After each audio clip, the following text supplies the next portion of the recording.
Season of mists and mellow fruitfulness, close bosom friend of the maturing sun, conspiring with him how to load and bless with fruit the vines that round the thatch eaves run, to bend with apples the mossed cottage trees, and fill all fruit with ripeness to the core, to swell the gourd and plump the hazel shells with a sweet kernel, to set budding more and still more later flowers for the bees, until they think warm days will never cease, for summer has o'erbrimmed their clammy cells.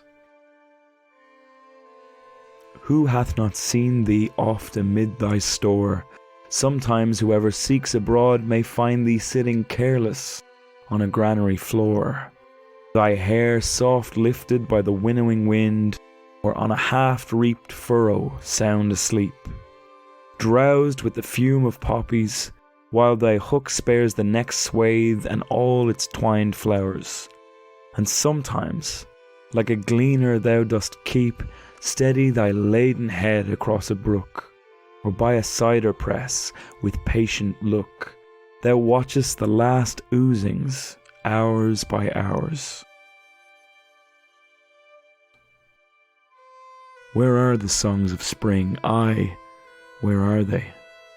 Think not of them, thou hast thy music too.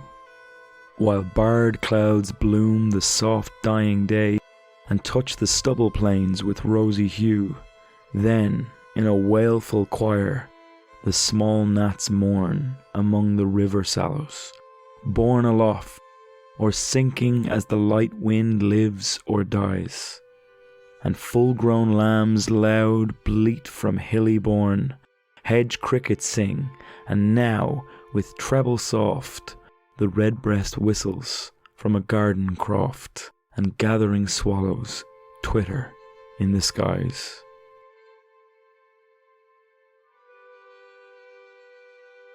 Hello, and welcome to Words That Burn, a podcast about poetry. Each episode I read a poem, look at its inner workings, and hopefully show you what makes it tick. This week's poem is To Autumn by John Keats. Before I begin, I have a suggestion. Try to find a copy of the poem somewhere so that you can read along. There will be a link to one below in the description. It's October at the time of recording, and that means I can cover one of my all-time favourite poets here on the podcast. I am far from alone in that estimation. John Keats is considered one of the greatest English poets ever. Considering that he only spent 25 years here on Earth, that's a stunning achievement. Keats was part of a much broader romantic movement of English poetry. Romanticism was one of the largest artistic movements of the 1700s and 1800s. It shaped prose, music, painting, and, of course, poetry. Right at the centre of this was John Keats. He was a key figure in the movement, and he's become a symbol of sorts for it over the years. This is in part due to his sheer skill in poetry, but also down to the stark tragedy that seemed to plague his life. When we speak of the Romantics and their poetry, we don't get far without the mention of the romantic hero.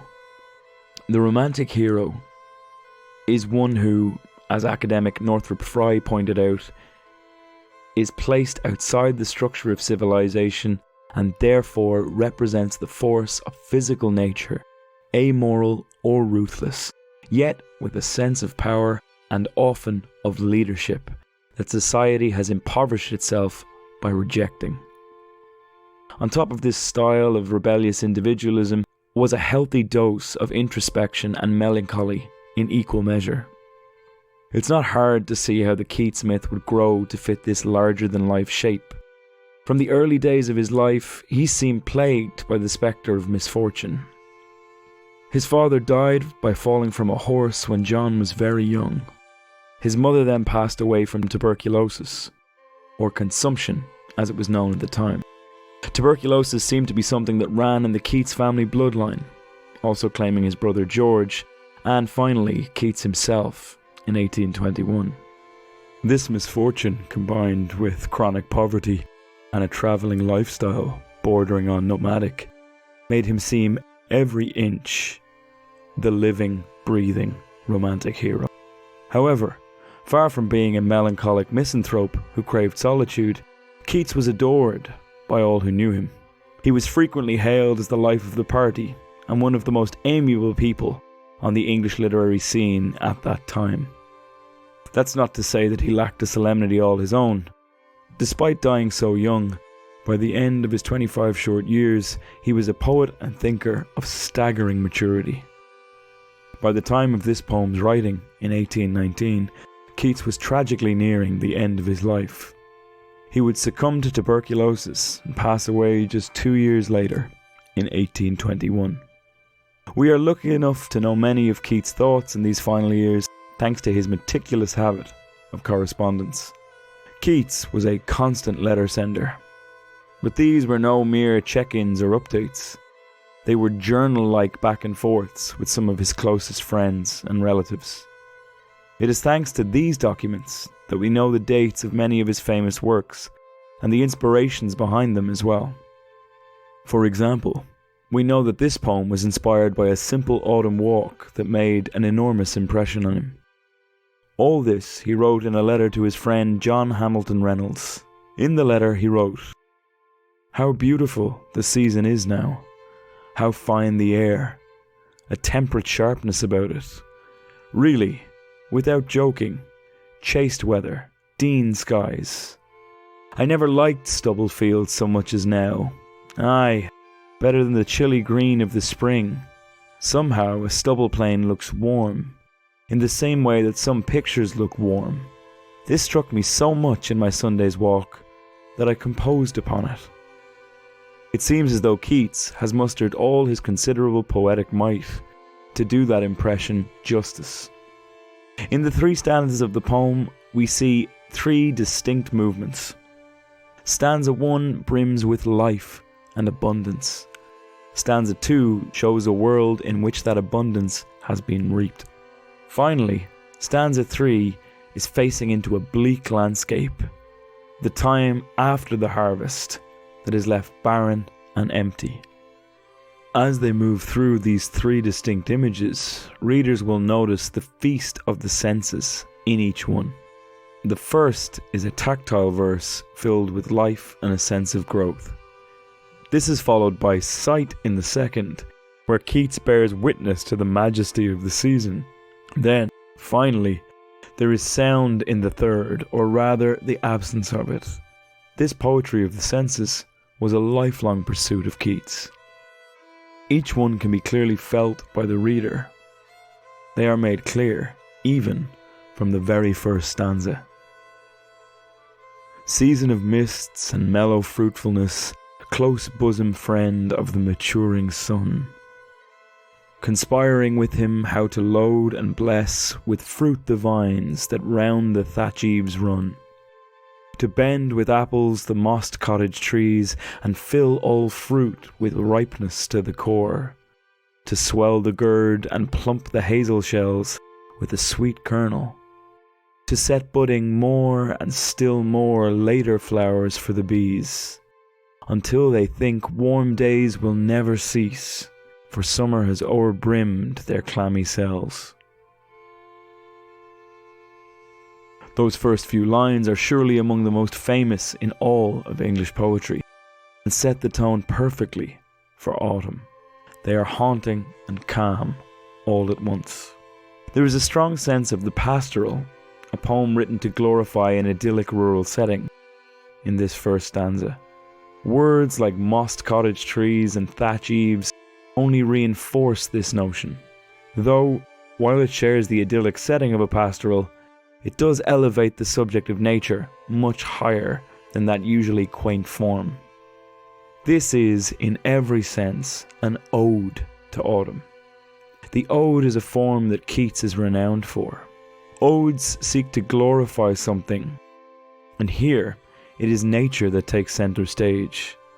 The impression that autumn walk made on him, as mentioned earlier, is elevated to brand new heights of praise here. The language of abundance is laid out in every line of that first stanza. Each one has some image of growth or ubiquity contained within it. Words like load and bless, bend with apples, fill all fruit with ripeness, are seen, follow each other again and again. The scene he is painting is one of a typical autumn. To swell the gourd and plump the hazel shells, there is a cornucopia of agriculture and produce laid out for the reader. The glory of the harvest is made clear. Keats is meticulous in his illustration of this time of year, and as the poem progresses, he maintains that staunch commitment to engaging the senses. But why exactly is he doing this? In an 1817 letter to his brothers George and Tom, Keats wrote, "What quality went to form a man of achievement, especially in literature, and which Shakespeare possessed so enormously, I mean negative capability, that is, when man is capable of being in uncertainties, mysteries, doubts, without any irritable reaching after fact and reason." This term, negative capability, would become a cornerstone of Keats' legacy. It is a quintessentially romantic concept, the notion of giving oneself over to the sublime and mysterious in their work. It was very appealing to that generation of artists. It was to make a pure attempt at documenting what is experienced through the senses, without rationalization. This was something that became an obsession of sorts for Keats. He would pursue it in his work from that point on, truly believing that it was the mark of a great poet to achieve it. So how did one achieve it then? For Keats, it took the form of an openness to all experience, a refusal to place judgment on anything. This removal of prejudice is akin to the removal of consciousness or ego from a work of poetry. Personal subjectivity must be abandoned. Keats believed that a poem could exist in the service of beauty, as opposed to needing a much larger theme or meaning. This is very clearly an idealistic goal, and arguably an unachievable one. However, in To Autumn, Keats' final poetic work, it's widely agreed that it's as close as he ever came to achieving it. We can see the contrary nature of negative capability play out in the second stanza. "Who hath not seen thee oft amid thy store? Sometimes whoever seeks abroad may find thee sitting careless on a granary floor.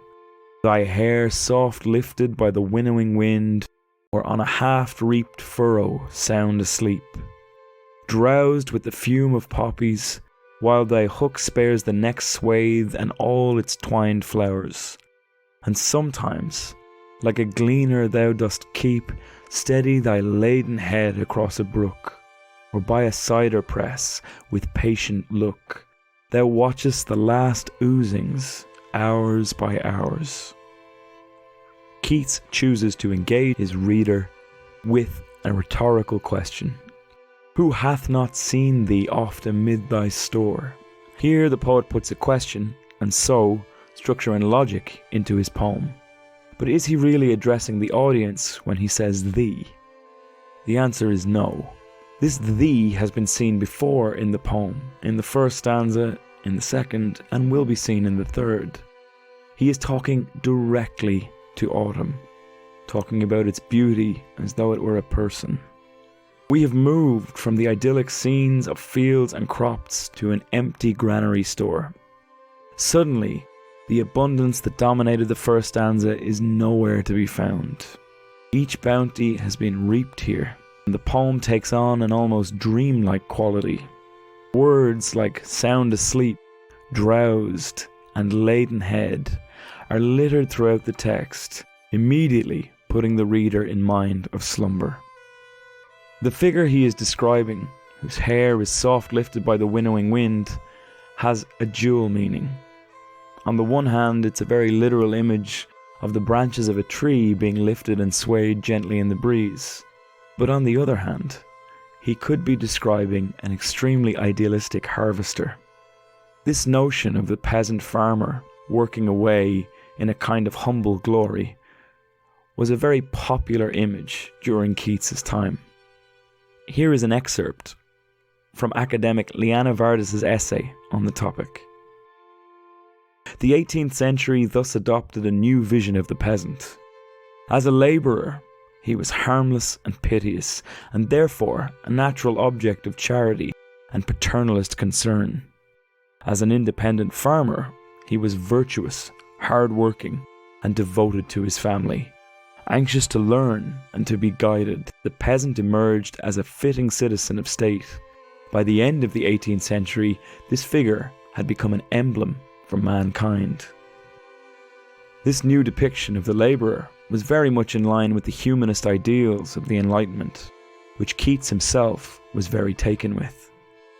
We can see in the very elegant and beautiful way he describes this person holding the hook to reap what has been sown, that Keats is elevating the labourer as well as autumn. A slowing down of sorts takes place in this second stanza, a slowing down all the way to stillness. It is a mood that is in sharp contrast with the vitality of the first lines we read, particularly in these lines. And sometimes, like a gleaner, thou dost keep steady thy laden head across a brook, or by a cider press with patient look, thou watchest the last oozings, hours by hours. Those oozings, hours by hours, describe the slow decline of autumn, and simultaneously the fermentation of food and alcohol with the produce of the harvest. This was a common practice in autumn at the time, and still is today. This stilling pace draws the reader's attention, and we watch what Keats describes in a beautifully relaxed manner. Here, vision is the sense that Keats wishes to capture with negative capability. If vision is the dominant theme of this second stanza, then it is surely sound that becomes the focus in the third. Where are the songs of spring? Aye, where are they? Think not of them. Thou hast thy music too, while barred clouds bloom the soft dying day, and touch the stubble plains with rosy hue. Then in wailful choir the small gnats mourn, among the river sallows, borne aloft, or sinking as the light wind lives or dies. And full-grown lambs loud bleat from hilly bourne, hedge crickets sing, and now with treble soft, the redbreast whistles from a garden croft, and gathering swallows titter in the skies. The rhetorical question returns once more, a hint of structure in all the beauty to refocus the reader. Once again, he is asking a question of the autumn. Where are the songs of spring?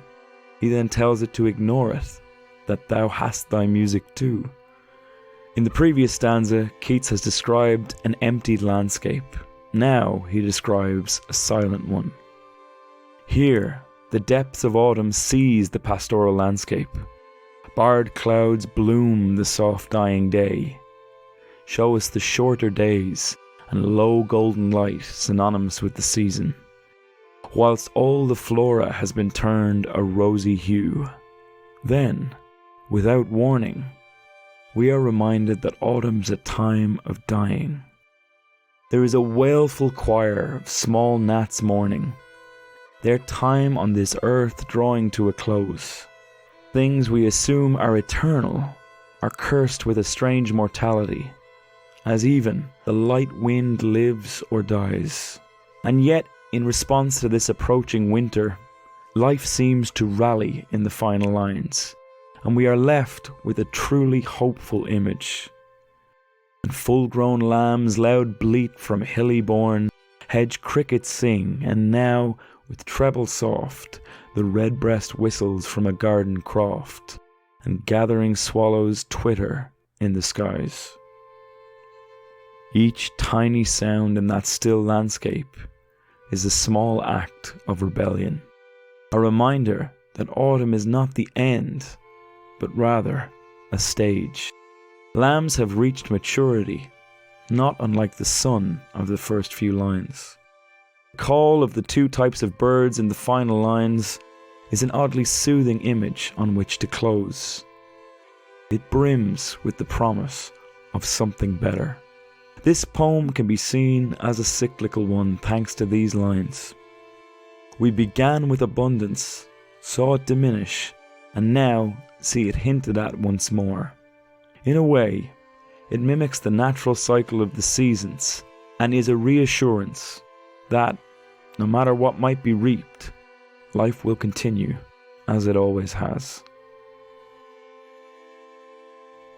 So, why this poem? Keats is one of my all-time favourite poets, and I've been enraptured by those opening lines ever since I first read them. I don't think that anything revealed in this episode is new information. This is one of the most anthologized poems of all time.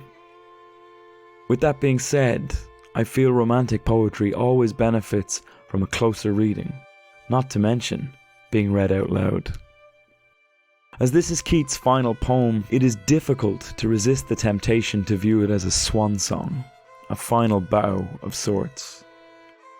As I said, Keats would be dead 2 years after its publication, having finally succumbed to consumption.